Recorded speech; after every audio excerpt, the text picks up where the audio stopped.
إلا الذين تابوا وأصلحوا وبينوا فأولئك أتوب عليهم وأنا التواب الرحيم. إن الذين كفروا وماتوا وهم كفار أولئك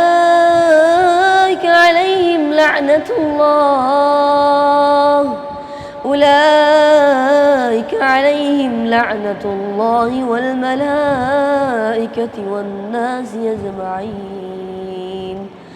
خالدين فيها لا يخفف عنهم العذاب ولا هم ينظرون.